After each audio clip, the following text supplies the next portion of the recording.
Here's another Boop demo.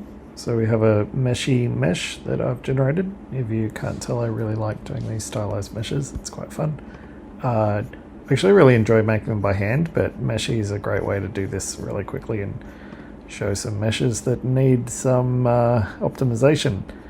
So let's first show the wireframe. So it's a pretty wild wireframe. I'll tell you what, if I did this by hand, I don't think I'd come up with something like that, unless I was doing something like SDF modeling. But let's also have a look at the UV editing for this. And whoa, yeah, that's some crazy UVs. So let's see if Boop can improve this somewhat. Whoa, look at that, crazy. All right, so yeah, let's go back into modeling. So I'm going to toggle wireframe off for now, and we'll show the textures. So I'm going to bring Boop up using the N menu. I'm going to Boop. Right, if you've got it installed, that's all you have to do. I'm going to go process selected. So here we go.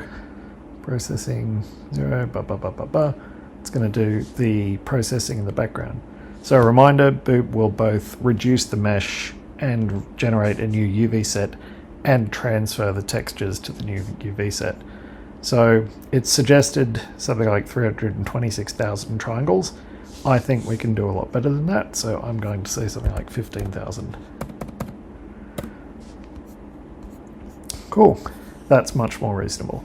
If you're going to be using this for a game or something, like in a mobile context, you could crunch it down further, but for now I'm just going to go with that. And I'm just going to click apply. So it's doing all that work, it's doing the baking in the background, the UV generation, and here is what we end up with. So I'll toggle the wireframe on again, and you can see it's a lot simpler. We haven't lost any of the quality. It still looks exactly like it did before. And I'm going to go to UV editing, and you can see we have a much more sensible and consolidated UV map here. Right, so that is Boop. Check it out in the description to see where you can get your hands on it. And yeah, feel free to add a comment if you've got any questions on how it works. So there we go. Cool.